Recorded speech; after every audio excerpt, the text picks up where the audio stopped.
Today folks, I am in trendy Shoreditch, heading towards the East End of London. I've done about 17,000 steps I think at last count, yep. 17,000 steps around London today, and I have worked up a hunger. What better place to sate that hunger than a barbecue place? Behind me here is Smokestak. Now apparently this is a really good barbecue joint, so good that it's actually listed in the Michelin guide. It's not Michelin starred or anything, but it's good enough to get into their guide. Now, I've had a couple of barbecue meals on this channel this year. One in Southampton, which I didn't rate at all, and then one in Worcester at Hickory's, the barbecue chain, which I thought was pretty good. But it's not going to get in the Michelin guide, that kind of food there, is it? So what is this place doing that's so special? Let's go find out, shall we?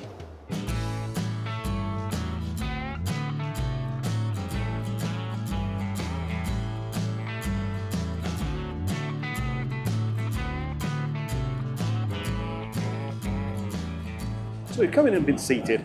Now when I was booking, I did ask for a quiet seat. Not really been given one. There's a speaker above my head, so hopefully my body is protecting the microphone from too much music noise. Inside, it's kind of, I don't know, almost going to look sort of dark and run down, but intentionally so, you know? Kind of like a grungy look they're going for here, I suppose. Menu, pretty tight, pretty tight. There's a few little kind of startery type things, a couple of like buns filled with pulled meats, and then just 5 or 6 main courses, and that's all she wrote. A few little sides to go with it, and 1, 2, 3 desserts. So, obviously what they're trying to do here is hone the menu down, focus on what they're good at, and I don't mind that. I don't mind that at all. Still plenty of different choices. I've got myself a beer. This is well earned after all that walking today, let me tell you. Oh, the old legs are aching a bit. It's stiff in the morning. I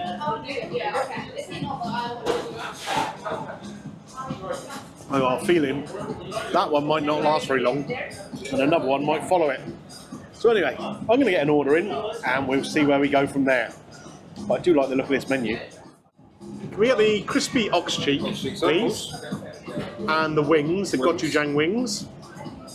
And then can we follow that with the blimey, what's going on over there?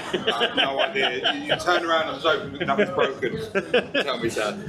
The charred... Full belly rib? No, hang on, no, sorry. The pulled pork you wanted, wasn't it? Pulled pork, yeah. I'll take the brisket with the mustard barbecue, plees. Of course. And can we get skin on chips? And the charred greens as well, please. Perfect. Any allergies? No allergies, no, we are good. Okay, so there we go, folks. Order in. A couple of little starter things, a couple of mains, a couple of sides. And it's going to be a couple of pints. Oh, yes.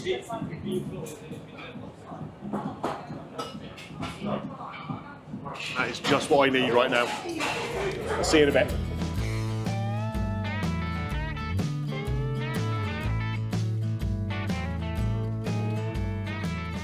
First item has arrived, the gochujang chicken wings. Come and take a little look here.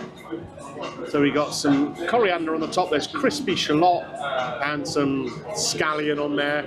We've got a little bit of lime as well. So maybe we'll just get straight into that. There we go, drizzle a little bit of lime over the top of everything. Oh, all over the top of me. There we go. Now, following on from this sort of industrial theme of the place, we do have metal plates here. So, yeah. At least they're not going to be chipped, are they? So what have we got in here? I mean, that's a wing, isn't it? You got all 3 pieces of the wing here. Obviously, the wing tip is not much good. Oh, hello there. Sorry, I don't want to get away with the video. Yeah, no worries. Ox cheek here with you, anchovy mountainside. Oh, perfect. Thank you very much. And the crispy ox cheek has now arrived too. We'll take a look at that in a second, but the wing comes first. Let's try and separate this a little bit into the little pieces. The wing tip, like I said, that's no good to anybody. In fact, I don't even know why they bother leaving that on. Let's get into this this flat here. See how much meat we've got on there. A reasonable amount. It's certainly crispy. Now these obviously aren't barbecued. These are deep fried, and that's giving you the crisp on the outside.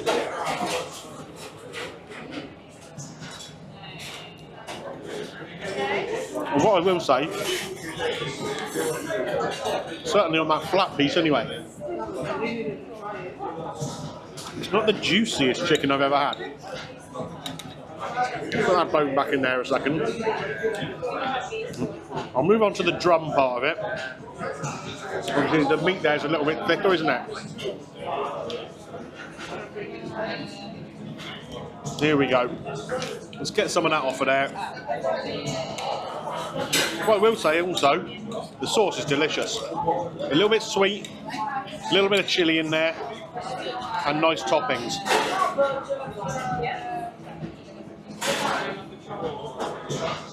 But the chicken is a little over for me.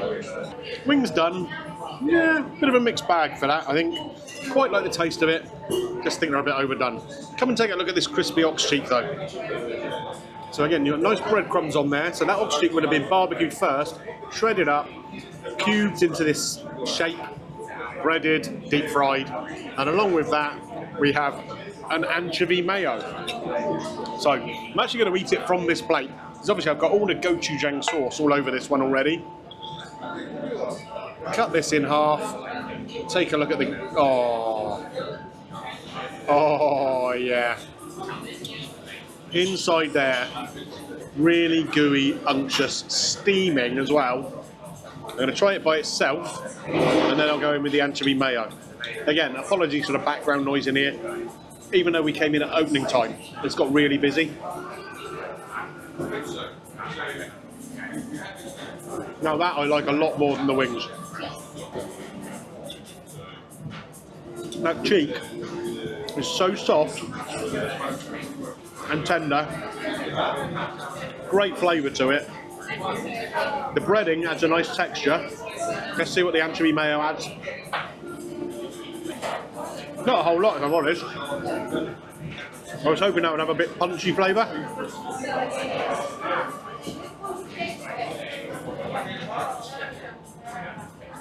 No, the anchovy mayo doesn't really add a lot. It needs a bit more anchovy, really. But the whole thing's pretty good.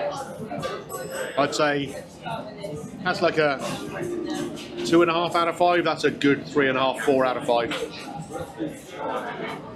On to the mains.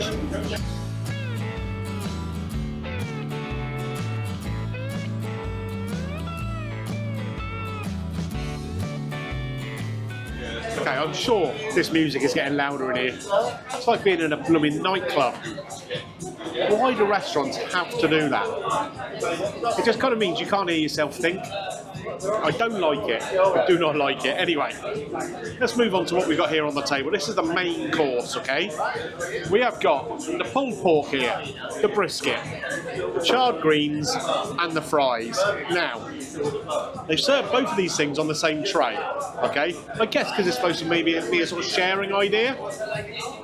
We've got 2 slices of the brisket, and in fairness, they're reasonable sized slices. No particular issue there, but just the brisket and the little bit of sauce here is £18.50. The pulled pork here is £14.50. Okay? And then we've got a few little chilies and pickles and whatever to go with it. The sides, what have we got here? The charred greens with tahini and peanuts, £7.50. Again, I think that's probably a little bit strong. Just some greens. And the chips, little cone of chips here, with a bit of garlic aioli on the top for £6. I'm beginning to wonder whether the only reason this place is listed in the Michelin Guide is because of the pricing. It might well be. It might well be. Now, I've got to say, there's plenty of staff around here. A lot of them just seem to be milling around, not doing an awful lot. One of our waitresses, she seems very, very nice, very, very friendly. She's wandering around in a pair of hot pants with a great big hickey. That doesn't strike me as Michelin-starred kind of quality, you know. Anyway, let's try some of this pulled pork. See how nicely it's been pulled. I mean, it's not bad. There's still some quite big lumps in there. I don't know how I'm going to deal with this sound in the edit. It is insane in here. The pork is a little bland. There is not a huge amount of barbecue flavouring amongst that. I mean, it kind of just tastes like you got a piece of roast pork and pulled it apart. Not terribly impressed by that. Come in and have a look at this brisket. Now you'll see around the edges there, where it looks a little bit pink, and that should be where the smoke has penetrated the meat. So once again, I'm expecting this to be nice and soft and tender, and I'm hoping for a bigger smoky flavour out of this.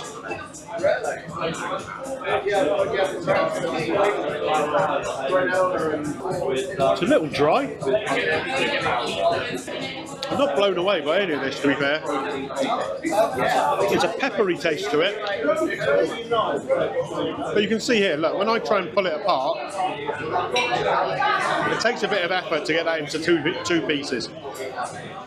We get a bit of this mustard barbecue on there. See how that affects the taste.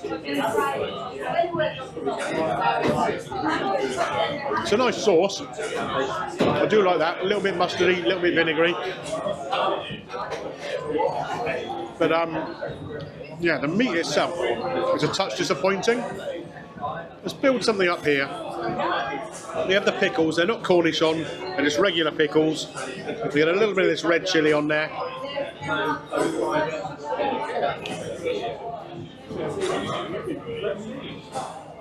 And again, the accompaniments with it are perfectly pleasant enough.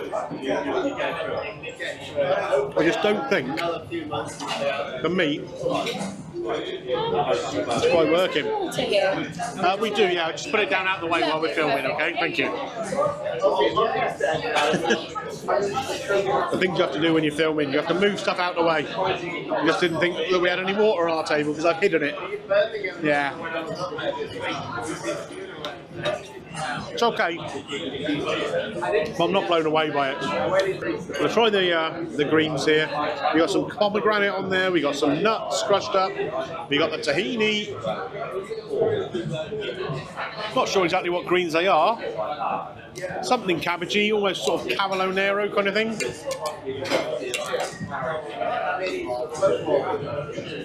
That actually works really nicely. You're getting that iron-rich flavour from the leaf, a creaminess from the tahini, a crunch and a savouriness from those peanuts, and then you get that little burst of sweetness from the pomegranate. That I like. I'm just not sure it's £7.5 quid's worth of good. Last item to try for now, the fries. Now it's had this little portion of fries here is £6. It better be the best fries I've ever eaten. Still chewing this cabbage.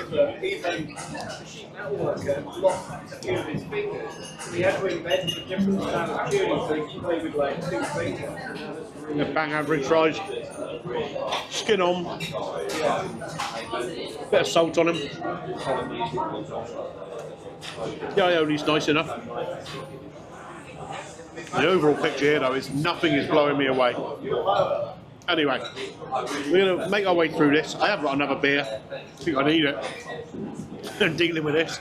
And I know, knowing the size of the bill that's coming, I'll see you at the end. Right guys, I've come back to my hotel room to do the summing up here. I wanted to come away from the restaurant and gather my thoughts a little bit. Now, when I left, I was not impressed. It has to be said, I was not impressed. So basically, we'd only eaten about half of what was there because the pork was so bland, the beef brisket was so dry, the chips were just basic chips. They were okay, but nothing special. And the greens I actually quite liked, and I ate most of them. The rest of it, though, I gotta say, pretty disappointing. We already talked about the wings, didn't we? Said they were probably a sort of 2.5 out of 5 type affair. Tasty enough, but overcooked. And the ox cheek, the little crispy ox cheeks, they were quite tasty. 3.5 to 4. The anchovy mayo did nothing for me at all. But both of those items were $9.50. Now $9.50 for 3 wings and $9.50 for 3 of those little cubes. I mean, I think it's a bit strong. The pulled pork, $14.50, just for the pile of pork. Okay, nothing else, just for that pile of pork, which was bland, had no discernible kind of barbecue flavour whatsoever.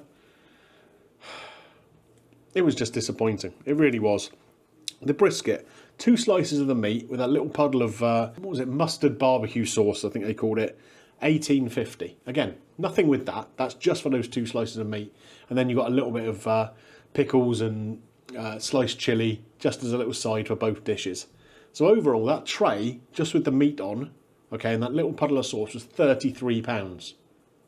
That's too much money, particularly seeing as it wasn't top drawer. Yeah. Like I said, the chips £6, again, too much money. The charred greens, $7.50. I think that was the thing I enjoyed probably the most in the whole meal. Little one was on camera. £4.50 for a passion fruit iced tea for her. I did have 2 beers in the end. I kind of needed it. They were $6.50 each, so that was £13. There's an Action Against Hunger donation of £1. No real issue with that at all. But I didn't see it mentioned anywhere until it was on the bill. And then a service charge of 12.5%, £10.37. Total amount I paid for that, £94.37. That's way overpriced for what it is. Way overpriced. Let's say, when I came out of the restaurant, I had a chat with one of the assistant managers there. And to be fair to him, he was good as gold. He's given me his email address so that I can send him an email directly to address some of the concerns that I had.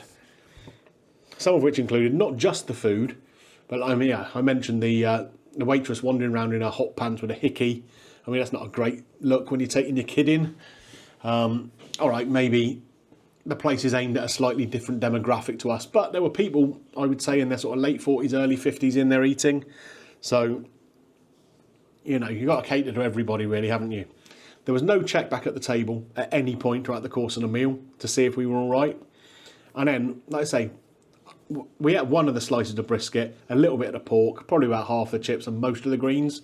And when the table was cleared, not having had a check back, the waitress didn't mention anything about the fact that we hadn't eaten a lot of the food. Just cleared it away and brought over the bill. You would think in a place that's in the Michelin Guide, service would be key, wouldn't you? That's one of the things they really judge places on. And that was really lacking, I felt, today. Really lacking. Yeah, maybe I should have asked for the service charge to be taken off, to be honest. But, yeah, that wasn't great. I can't imagine going to a normal Michelin place where you've only eaten half of the food that's on the table and they're not asking you why. They're not identifying. Somewhere there's an issue. Really poor. Really poor. £94.37 for that.